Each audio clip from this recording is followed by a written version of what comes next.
Hello दोस्तों, मैं घनश्याम, प्राध्यापक राजनीति विज्ञान, राजकीय उच्च माध्यमिक विद्यालय पामेरा सिरोही। आज मैं नए विषय पर एक चर्चा करने आया हूँ। विश्व वर्चस्व और कोरोना महामारी के बाद में किस प्रकार का होगा वर्ल्ड ऑर्डर, इस पे मैं पर चर्चा करूँगा। तो विश्व वर्चस्व क्या होता है, वर्चस्व कहते किसे हैं, इस पे हम जानकारी लेंगे। वर्चस्व का मतलब क्या होता है, विश्व का जो कर्म है वो किस प्रकार से बना हुआ है, दुनिया की जो ताकत है वो किस किस आधार पे है, और जो वर्चस्व है वो कब से शुरू हुआ है, इन पे हम समझेंगे। वर्चस्व को हम साधारण भाषा में यदि लें तो नई विश्व व्यवस्था है जो वैश्वीकरण आया दुनिया में 1990 के बाद में, और वैश्वीकरण आने के बाद में जो विश्व की जो नई व्यवस्था है जिसे नई विश्व व्यवस्था के नाम से जाना जाता है, ये 1991 के बाद में चालू हुई। विश्व वर्चस्व को अंदर, वर्चस्व का मतलब है जिस कंट्री का या जिस ग्रुप का जो वर्चस्व होता है, इसे हम सरल भाषा में समझ सकते हैं कि एक दादागिरी समझ सकते हैं। किस व्यक्ति की दुनिया में दादागिरी चलती है, तो हम दुनिया में जो दादागिरी चलती है, हम अमेरिका की विश्व में दादागिरी चलती है, क्योंकि अमेरिका का राजनीतिक क्षेत्र में, आर्थिक क्षेत्र में और सांस्कृतिक क्षेत्र में पूर्ण रूप से दबदबा बना हुआ है। अब ये वर्चस्व होता क्या है, इसकी सटीक परिभाषा ये है। वर्चस्व का मतलब है राजनीति एक ऐसी कहानी जो शक्ति का जो केंद्र होता है वो स्वयं को रखता है, और शक्ति जिसके इर्द गिर्द घूमती रहती है, और उसमें वो क्या करता है, ताकत पाता है और ताकत कायम रखना चाहता है वो कंट्री। तो अमेरिका ताकत पाता भी रहता है और ताकत को कायम रखने में भी अभी क्या है, सक्षम बना हुआ है। अब प्रश्न ये आता है कि ताकत अमेरिका की किन किन क्षेत्रों में बनी हुई है, और उस किस प्रकार से अमेरिका अपनी ताकत को दुनिया का लोहा बनवा रहा है। तो अमेरिका की जो ताकत है उसके प्रमुख रूप से 4 घटक हैं। अमेरिका जो ताकत है वो प्रमुख रूप से 4 घटक है। सैन्य प्रभुत्व, इसके अलावा आर्थिक शक्ति है, उसका राजनीतिक शक्ति है और सांस्कृतिक शक्ति है। सैन्य क्षेत्र के अंदर यदि हम लें तो सबसे बड़ी जो सेना है चाइना की है, लेकिन चाइना के मुकाबले अमेरिका ज़्यादा ताकतवर है। और सैन्य प्रभुत्व का लक्ष्य ये है कि उसका जो पूरी दुनिया में जहां वो अंगुली रखता है वो क्षेत्र उसका होता है। आज हम देखें, इराक को देखें तो इराक में शिया और सुन्नी की जो लड़ाई थी और कुर्द की लड़ाई थी, उसमें पहले सुन्नियों के विरुद्ध अमेरिका ने मोर्चा खोला, अभी उसने शियाओं के विरुद्ध मोर्चा खोल रखा था। पहले सुन्नी का साथ पाया कि अब वो क्षेत्र को छोड़ना चाहता है, तो शिया भी नहीं चाहते कि बाहुल्यता आ गई। तो सद्दाम हुसैन के मरने के बाद में वो स्टेट खाली हो गया, और इस वजह से वहाँ ISI नाम का एक आतंकवादी संगठन पैदा हो गया। तो उसकी लक्ष्य क्या है, उसका वो जीतना चाहता है, जीतता है दुनिया में, और वो अपराधियों को दंड देता है और कानून व्यवस्था भी वहाँ कायम करता है। उसका लक्ष्य ये है कि पूरी दुनिया के आर्थिक जो ताकत है उसके पास में रहे और जो तेल के भंडार उसके कायम रहे। फिर आर्थिक शक्ति कैसे बना, आर्थिक शक्ति में वो इस प्रकार बना कि जितने भी दुनिया के समुद्री मार्ग थे, उन समुद्री मार्गों में अमेरिका का आज भी कब्जा है। चाहे आप हिंद महासागर को ले लो तो भी इसमें क्या मिलेगा, उसको कब्जा मिलेगा। राजनीतिक क्षेत्र में उसका रुतबा बहुत ऊपर है। आज हम संयुक्त राष्ट्र संघ को ले लो या WHO को ले लो या वर्ल्ड ट्रेड ऑर्गेनाइजेशन को ले लो या विश्व बैंक को ले लो, कोई भी जो संस्थान है वो सारे के सारे अमेरिकी नियंत्रण में है। आज यदि हम देखें हाइड्रोक्लोरोक्विन जो दवा भारत में बनती थी और हमने प्रतिबंधित कर रखा था, हम किसी देश को बेचेंगे नहीं, अमेरिका के राष्ट्रपति ने एक ट्वीट किया और हमने सारी क्या कर दी, डील कर दी कि हाँ भाई हम आपको बेचेंगे। तो ये उसकी राजनीतिक शक्ति है जो उसको क्या करती है, हर कार्य किसी भी देश से करवाने की ताकत।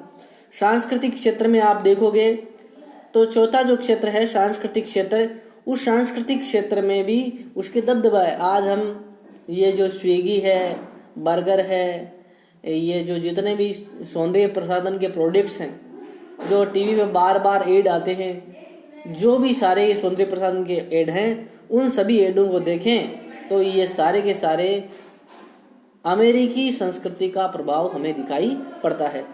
तो वर्तमान में जो कोविड-19 है, इस कोविड-19 के आने के बाद में अमेरिका की जो ताकत है उसको क्या मिली है, विश्व व्यवस्था में चुनौती मिली है, और इससे पहले इतनी बड़ी चुनौती कभी मिली नहीं थी। तो इसमें एक बहुत बड़े विद्वान हुए हैं दूसरे विश्व युद्ध में, विंस्टन चर्चिल। उसने ये कहा है कि इतिहास में जब भी क्राइसिस होता है, उस क्राइसिस का जो कंट्री बहुत अच्छे फायदा उठाता है वो दुनिया में शासन करती है। अभी ये क्राइसिस देख रहे हैं तो दुनिया में इसका बहुत अच्छे तरीके से हैंडल केवल चाइना ने किया, इसके अलावा किसी देश ने नहीं किया है। भारत ने किया है, लेकिन भारत का मैन्युफैक्चरिंग सिस्टम इतना मजबूत नहीं है। ऐसी स्थिति में हम देखें तो विंस्टन चर्चिल का जो कथन था उसका उपयोग दूसरे विश्व युद्ध के बाद में अमेरिका ने किया और विश्व का बहुत बड़ा पावर बन गया। और अभी चाइना ने किया है तो हम संभावित ताकत कौन बनने वाली है, चाइना बनने वाली है। तो अब इसके लिए ताकत बनने के लिए भारत के पास में अपॉर्चुनिटी क्या है कि भारत किस प्रकार से इस दुनिया में ताकतवर हो सकता है। तो हमारे पास में जो सबसे बड़ी अच्छी जो हमारी जानकारी है, वो अच्छी जानकारी के लिए हमारे पास में सही जनसंख्या है। दुनिया के 75% युवा भारत में रहते हैं, और दुनिया में एक और हमारा जो विश्वास है, अच्छे लोकतंत्र का हम प्रतीक हैं। और जो हमारे सामने लोकतंत्र की चुनौतियां जो आई हुई है, वो बेरोजगारी, उनको भी हम क्या कर रहे हैं, उन्मूलन कर रहे हैं। इसके अलावा हम बहुत सारे नवाचार भी कर रहे हैं। सामाजिक कल्चर और प्रगतिशील संस्कृति। सामाजिक कल्चर का मतलब है अनेकता में एकता। हमारी राष्ट्रवाद का जो मॉडल है वो अनेकता में एकता है। तो हम हमारे देश में आज तक इस कल्चर में हिंदू, मुस्लिम, सिख, ईसाई कभी सिविल वार नहीं हुआ। अमेरिका देश, चाइना जैसे देश में कई बार सिविल वार हो चुके थे, हम उससे बचे हुए हैं। तीसरा जो मुख्य कारक है वो है कि हमारे जो पर्यावरणीय मुद्दे हैं, विश्व नेतृत्व की जो क्षमता है, उसमें भारत खरा उतर रहा है। आज तक विकासशील देशों के जितने पर्यावरणीय मुद्दे हैं, आज तक चाइना ने कभी नहीं उठाया, और भारत ने प्रखर तरीके से क्या किया है, उन मुद्दों को उठाया। तो इस महामारी के बाद में विश्व ऑर्डर में भारत का भी स्थान हो सकता है। मुद्रा व्यापार। दुनिया में सबसे पहले मुद्रा से व्यापार करने का जो पहले वस्तु से वस्तु विनिमय होता था, हमने वस्तु से मुद्रा का विनिमय शुरू करने वाले देशों में थे। जब अंग्रेज भारत में आए थे, उससे पहले दुनिया का 24% ट्रेड भारत से होता था। जो कई देशों, क्या यूरोप, क्या अमेरिका, क्या चाइना, उसके कई ना। दूसरा, जो अभी कोरोना के बाद में आने वाली व्यवस्था नमस्ते, जो हम प्रधानमंत्री मोदी का था, उसमें फिजिकल डिस्टेंस का जो दुनिया को एक उदाहरण दिया, ये बहुत अच्छा उदाहरण था, और उसे दुनिया आज फॉलो भी करे। अमेरिका के राष्ट्रपति है, ब्राज़ील के राष्ट्रपति ने भी उसको फॉलो किया, इसके इजराइल के, फ्रांस के सभी राष्ट्रपति, आयरलैंड के ने कहा कि ये बहुत अच्छा। दूसरा, इलाज और प्रतिरक्षा के क्षेत्र में योग। जो अभी इस रोग के कारण जो समस्या आई है, लोग एकांत में आए हैं और उस एकांत में आने की वजह से डिप्रेशन में आ रहे हैं, कई लोग सुसाइड तक चले जा रहे हैं। तो इनको जोड़ने के लिए हमें क्या करना पड़ेगा कि लोगों को इस योग का सहारा लेकर अपनी फिजिकल जो ट्रीटमेंट है उसका भी सहारा लेकर, तो इसमें भी भारत अव्वल है। इसके अलावा शाकाहार का प्रतीक, प्राकृतिक दृष्टि से क्या होना, शाकाहारी बनो, ये इसका नारा भारत का रहा है। क्योंकि यदि हम 1 किलो मीट को बनाना चाहें तो 10% संसाधन लग जाते हैं, और वो शाकाहार को कोई इतना खर्च नहीं होगा, कम खर्च में। इसके अलावा हमारे यहाँ पोलियो, स्मॉल पॉक्स जो बीमारियां थी, उसका बहुत अच्छे तरीके से हमने समाधान किया है। तो इसके सामने अपना मैन्युफैक्चरिंग हब, जो मैन्युफैक्चरिंग हब चाइना का मैन्युफैक्चरिंग हब था, वुहान शहर था, जो 30 जनवरी से विश्व के सामने जो रोग आया, 30 जनवरी से पहले उसने किसी दुनिया को बताया नहीं कि मेरे इस मैन्युफैक्चरिंग हब में ये रोग फैला है। और दुनिया को नहीं बताने की वजह से पूरी दुनिया में वो क्या हो रोग क्या हो गया, प्रवाह हो गया इस वजह से भी। इसके अलावा चीन की आलोचना जो हो रही है, वो चीन की आलोचना ये हो रही है कि ये जो 30 जनवरी को दुनिया के सामने रखा, ये नवंबर से वहाँ रोक आ गया था, उसने दुनिया को क्यों छिपाया सामने। इसके अलावा सुरक्षा परिषद में भी चाइना ये जो सुरक्षा परिषद में भी इसको मुद्दे को रखा, लेकिन आपको पता होना चाहिए कि चाइना एक क्या है, स्थायी सदस्य। तो चाइना ने वीटो पावर का उपयोग किया और उस बहस से क्या कर लिया, बच गया, और उसने उस पावर की क्या किया, गलत उपयोग किया है। इसलिए विश्व नेतृत्व की जो क्षमता चाइना में थी उसको लोगों क्या करने, शक की निगाह से देखने लग गए हैं। चौथा, यदि हम अलग पॉइंट देखें, दुनिया में जो अभी वर्तमान में केवल पाक, चाइना, तुर्क और इंडोनेशिया को यदि हम छोड़ दें तो सारे के सारे देश भारत का समर्थन कर रहे हैं। तो हम आगे की जो चर्चा में करना चाहता हूँ, वो चर्चा ये करना चाहता हूँ, क्या भारत विश्व की ताकत बन सकता है, और यदि ताकत बन सकता है तो हमारे सामने क्या क्या समस्याएं हैं। तो हमें विश्व की ताकत बनना है तो हमें इस समस्याओं का क्या करना पड़ेगा, समाधान करना पड़ेगा, और केंद्र सरकार का योगदान इसमें बहुत महत्वपूर्ण होगा। और हमारे यहाँ देश में क्या होनी चाहिए, शिक्षा को बहुत अच्छा बढ़ावा मिलना चाहिए, शिक्षा और स्वास्थ्य को, और जो अंधविश्वास है उनको बहुत दूर करने की आवश्यकता है, क्योंकि अभी धर्मांधता ने इस प्रशासन को बहुत ज़्यादा चुनौती दी है कि उनमें लोगों को जो नियम कायदे फॉलो करवाने वाले, ज़्यादा तोड़ने वाले वही लोग थे जो धार्मिक प्रवृत्ति के लोग थे। तो मैन्युफैक्चरिंग जो सिस्टम जो हब है वो बढ़ाना होगा, और मेक इन इंडिया को प्रभावी रूप से लगाना होगा। आज के 30 साल से चाइना क्या कर रहा है, स्किल क्षमता को बढ़ा रहा है। भारत में सस्ता श्रम मिल सकता है, स्किल डेवलपमेंट हो सकता है। आज हम 16-17% क्या है हमारे पास मैन्युफैक्चरिंग सिस्टम है, उसको करीबन 40% बढ़ाना होगा। तो इसके लिए हमें मेक इन इंडिया के प्रोजेक्ट को प्रभावी रूप से लागू करना होगा, तब आगे इस कोरोना महामारी के अगले स्टेप पे हम विश्व की ताकत बन सकते हैं। जो विश्व गुरु का जो हमारा ख्याल था, जो विश्व गुरु का ख्याल का मतलब है, जब हमारे यहाँ महाजनपद काल था और बौद्ध संस्कृति का बोलबाला था, उसमें तक्षशिला और नालंदा, अवधंतपुरी, दारी यूनिवर्सिटियों में लोग पढ़ने आते थे। उस समय हमारी जो भारत था वो कोची, खोतान, इंडोनेशिया, मलया, वियतनाम, यहाँ तक हमारी क्या थे, सांस्कृतिक संबंध थे, यहाँ तो यूनान तक थे। तो हमें वो सांस्कृतिक संबंध किस प्रकार से हमारी बौद्धिक क्षमता को बढ़ाकर हम क्या कर सकते हैं, मैन्युफैक्चरिंग को बढ़ाकर हम इसको क्या कर सकते हैं, बढ़ा सकते हैं। भौगोलिक क्षेत्र हमारे पास में खूब है, उसका हमें मैनेजमेंट करने की आवश्यकता है।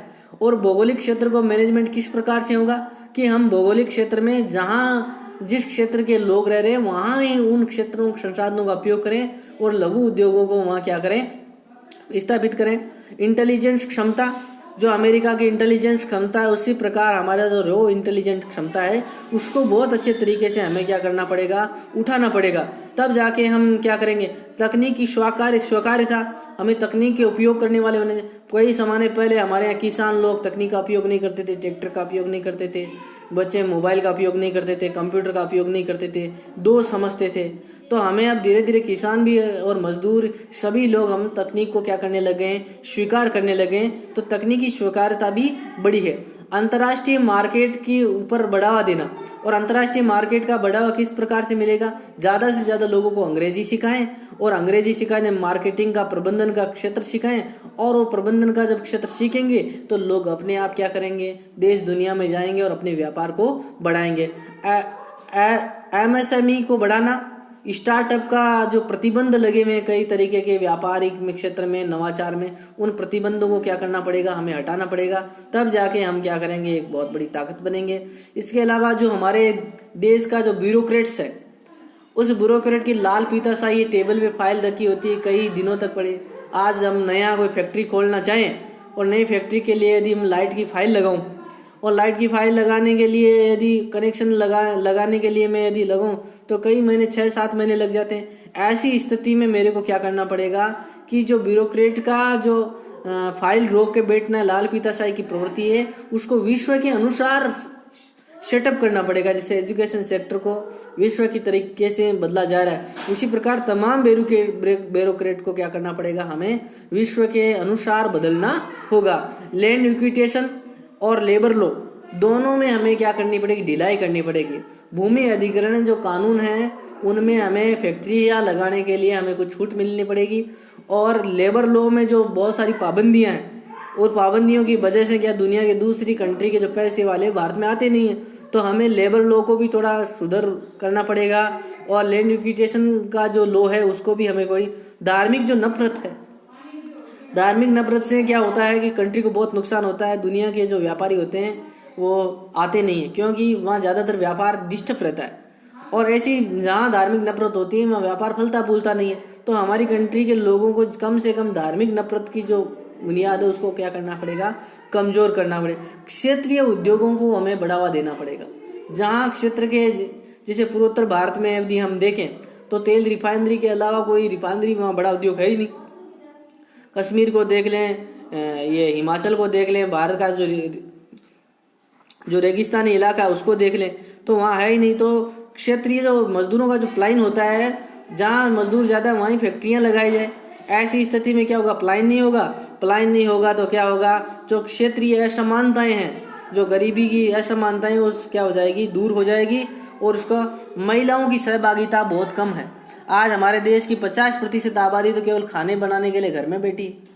तो हमें महिलाओं को भी रोजगार देने होंगे और बराबर सहभागी बनाना होगा। अब सहभागी बनाएंगे तो विकास की गति में शामिल करनी होगी, मुख्य धारा में शामिल करना होगा। और सेकंड वर्ल्ड के बाद जो रुचि, वर्ल्ड वार के बाद में जो अभिरुचियां फैली है उसको भी हमें ध्यान रखना पड़ेगा।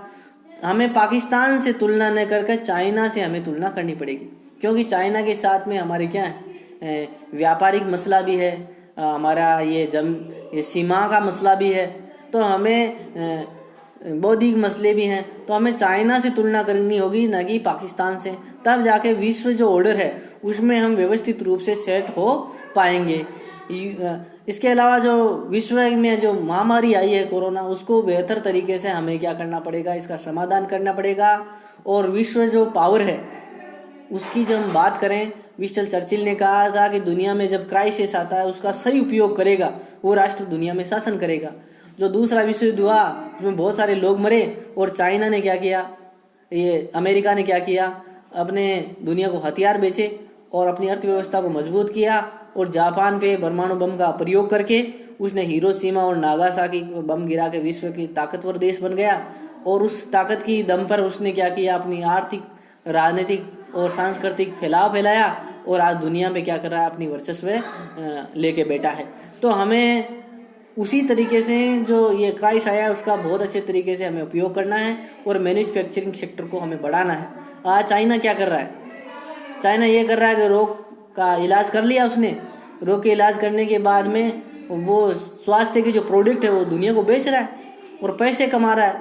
चाहे फ्री में तो कोई देता नहीं है। हम भारत, अमेरिका को जो हाइड्रोक्लोरोक्विन तो दवा दे रहे हैं मलेरिया वाली, उसके भी पैसे लेंगे। यदि कोई भी देश होगा तो फ्री में काम थोड़ी करेगा। और तो इसीलिए भारत को भी क्या करना चाहिए, इस वक्त हमें जो अपॉर्चुनिटी मिली है उसका सदुपयोग करना चाहिए। चीन के समान हमें क्या करना, स्वास्थ्य सेवाएं खड़ी करनी होगी। और दुनिया में जो कमियां हैं, दुनिया में जो स्वास्थ्य की जो वस्तुओं की जो कमियां, उसको पूर्ति करने हमारे डॉक्टरों का बहुत बड़ा एक ग्रुप है, उसको क्या करना पड़ेगा, हमें उपयोग करना पड़ेगा और उसको सप्लाई करना, जैसे चाइना कर रहा है। दुनिया में सिल्क रूट का उपयोग कर रहा है, चाइना ने सिल्क रूट बना रखे, यूरोप की तरफ जोड़ रहा है, अरब देशों को, अफ्रीका को जोड़ रहा है, उधर ऑस्ट्रेलिया को जोड़ रहा है। इसके अलावा समुद्री मार्गों को भी उन्होंने क्या कर लिया है, तैयार कर लिया है। आज अमेरिका दुनिया के, ये चाइना दुनिया के सभी देशों को मास्क, वेंटिलेटर उपलब्ध करवा रहा है और वो अपनी शुरू कर दिया उसने इनकम। और दुनिया की जो ताकत है उसको उसने बता दिया है कि हाँ मैं बहुत बड़ा ताकतवर हूँ।